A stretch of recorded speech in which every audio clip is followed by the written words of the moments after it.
Bismillahirrahmanirrahim. Assalamualaikum warahmatullahi wabarakatuh. Figur Muhammad di sini. Untuk video kali ini kita akan membahas kembali tentang salah satu tes substantif, yaitu kemampuan dasar numerasi. Nah, sebelum itu saya ucapkan banyak terima kasih kepada teman-teman yang sudah subscribe channel ini ya. Sehingga channel ini sudah sampai 1000 subscriber. Nah, seperti yang kita ketahui bahwa seleksi PPG Prajabatan tahun 2025 semakin dekat, Bapak Ibu ya. Jadi di sini kita akan membahas soal-soal yang berkaitan dengan tes substantif yang pada tahun 2024 itu keluar ya. Nah, jadi kemungkinan besar di tahun 2025 ini soal seperti ini akan keluar kembali, Bapak Ibu. Nah, soal yang saya maksud adalah analisis data ya. Nah, biasanya kita disajikan sebuah data ya, baik itu berupa grafik maupun berupa narasi ya. Nah, nanti di situ kita disuruh analisis, kemudian nanti kita disuruh cari jawaban dari pertanyaan-pertanyaan yang diberikan. Nah, bagaimana tips dan trik untuk menjawab soal analisis data pada tes substantif kemampuan dasar numerasi? Mari kita lanjut ke pembahasannya.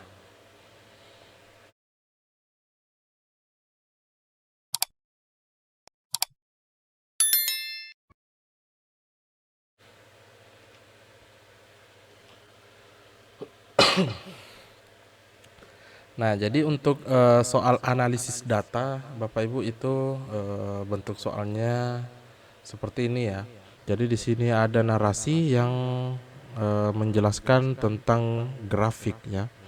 Nah, ketika Bapak Ibu mendapatkan soal seperti ini, itu saran dari kami atau tips dari kami itu jangan langsung membaca narasinya ya, karena itu akan memakan waktu Bapak Ibu ya. Itu akan lama. Nah, tapi langsung baca soalnya terlebih dahulu, apa yang diminta oleh soalnya ya. Nah, karena biasanya yang diminta oleh soal itu hanya berfokus pada satu titik tertentu, misalkan pada paragraf pertama kah, atau paragraf kedua, atau paragraf ketiga, ataupun langsung pada grafik ya, langsung menganalisis pada grafik. Nah, contohnya pada soal nomor 1 ini itu berdasarkan paragraf kedua ya. Nah, di sini. Nah, kalau misalkan soalnya seperti ini, itu ketika kita akan membaca keseluruhan narasinya itu akan lama Bapak Ibu ya. Jadi mending kita baca dulu soalnya, apa yang diminta oleh soal. Nah, berarti kalau misalkan seperti ini, berdasarkan paragraf kedua, kita bisa lebih fokus ke paragraf kedua saja ya. Nah, di sini. Oke, seperti itu Bapak Ibu. Nah, sekarang kita coba jawab soal yang nomor 1. Nah, jadi berdasarkan paragraf kedua, pernyataan yang salah adalah. Nah, jadi di sini diminta pernyataan yang salah pada paragraf kedua. Nah, kemudian tips kedua kami itu adalah ketika kita baca paragraf yang diminta itu dicatat Bapak Ibu ya. Catat poin-poin pentingnya. Nah, misalkan kita coba ya, kita baca paragraf kedua. Nah, Vietnam memimpin kawasan dengan pertumbuhan 12%. Nah, kita catat Bapak Ibu ya. Berarti Vietnam 12% ya. Nah, disusul Indonesia sebesar 9%. Indonesia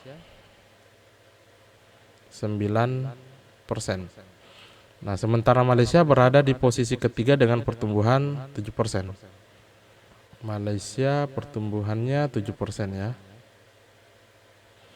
Nah, di sisi lain Thailand dan Filipina mengalami pertumbuhan moderat masing-masing 5% dan 4%. Berarti Thailand itu 5% dan Filipina itu 4%. Nah, Singapura justru mengalami stagnasi akibat tingginya biaya produksi dan berkurangnya tenaga kerja di sektor manufaktur. Berarti Singapura paling terakhir ya. Singapura. Berarti Singapura yang paling terakhir. Nah, setelah kita baca dan kita catat poin-poin pentingnya, sekarang kita baca opsinya Bapak Ibu ya. Nah, opsi A, Vietnam menjadi negara dengan pertumbuhan tertinggi. Nah, kita lihat catatan kita, oh ternyata betul ya. Kemudian Indonesia menempati posisi kedua setelah Vietnam, betul ya Bapak Ibu. Kemudian Singapura mengalami pertumbuhan tertinggi karena biaya produksi rendah ya. Oke, kita simpan dulu ya. Kemudian Malaysia masih termasuk dalam 3 besar negara dengan pertumbuhan tertinggi di kawasan. Malaysia masih termasuk dalam 3 besar. Oke, masuk ya. Kemudian Filipina dan Thailand memiliki tingkat pertumbuhan di bawah 6%. Filipina dan Thailand di bawah 6% ya. Itu betul juga ya. Berarti jawabannya adalah yang C Bapak Ibu ya. Nah, seperti itu. Jadi kita disuruh menganalisis seperti ini Bapak Ibu ya. Oke, kita lanjut ke nomor 2. Nah, sekarang kita langsung baca saja dulu soalnya Bapak Ibu ya. Berdasarkan narasi di atas, berarti kita fokus ke narasinya. Faktor yang paling berpengaruh terhadap pertumbuhan sektor elektronik di Indonesia adalah. Nah, kalau pertanyaannya seperti ini, kita cari dulu apa yang diminta oleh soalnya ya. Jadi faktor yang paling berpengaruh pada pertumbuhan ya. Nah, kita cari di narasinya ya. Sekarang kita baca narasinya.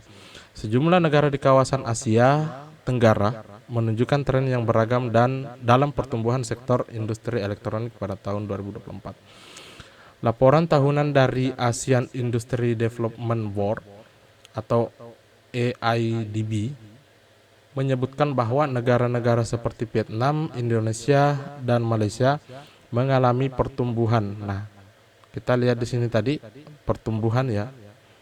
Pertumbuhannya. Nah, di sini sudah muncul kata kuncinya Bapak Ibu ya. Pertumbuhan signifikan akibat. Nah, kalau misalkan di sini ditanyakan apa pengaruhnya, berarti di sini sudah kita jawab, sudah kita dapat jawabannya Bapak Ibu ya. Dia mengalami pertumbuhan akibat meningkatnya investasi asing langsung ya, karena meningkatnya investasi asing langsung dan kebijakan pemerintah yang mendukung digitalisasi industri. Nah, ketika kita sudah dapat kata kuncinya, langsung kita baca opsinya Bapak Ibu ya. Nah, jadi kira-kira apa yang paling berpengaruh terhadap pertumbuhan ya, pertumbuhan sektor elektronik. Nah, kita sudah dapat jawabannya tadi, yaitu adalah meningkatnya investasi asing dan kebijakan pemerintah yang mendukung digitalisasi industri. Nah, yang pertama meningkatnya biaya produksi dalam negeri, itu bukan ya.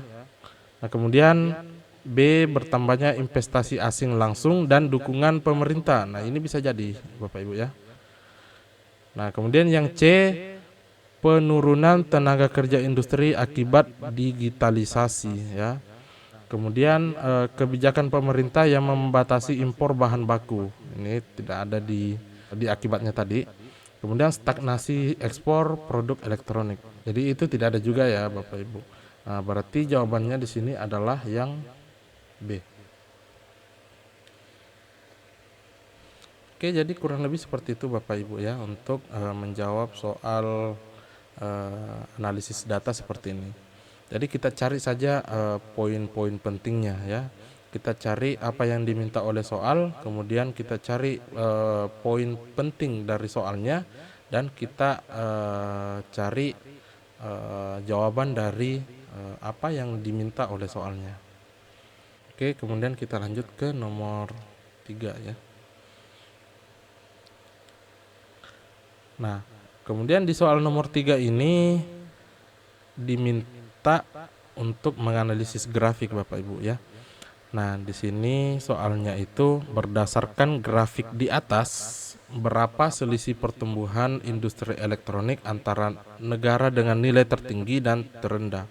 Nah, di sini eh, poin pentingnya itu adalah berapa selisih pertumbuhan antara negara dengan nilai tertinggi dan terendah. Nah, kita lihat di sini yang tertinggi itu adalah Singapura ya, yang terendah itu adalah Singapura dan yang tertinggi di sini adalah Vietnam ya. Nah, ketika diminta selisih pertumbuhannya itu kita langsung kurangkan saja ya. Kurangkan berapa persen pertumbuhan industri elektronik di Vietnam dengan di Singapura, karena yang tertinggi dan yang terendah yang diminta Bapak Ibu ya. Nah, kita kurangkan 12 dikurang 2 berarti dapat 10% ya. Jadi selisihnya itu adalah 10%. Oke, seperti itu Bapak Ibu. Nah, kemudian kita lanjut. Nah, sekarang kita akan memberikan tugas kepada Bapak Ibu ya. Jadi silakan dijawab di kolom komentar. Silakan analisis datanya berdasarkan soal yang diberikan ini Bapak Ibu ya.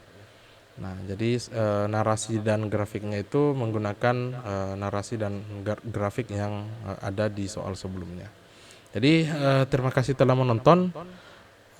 Kami doakan semoga Bapak Ibu yang mendaftar pada PPG Prajabatan tahun 2025 ini lulus dan sukses menjadi guru profesional.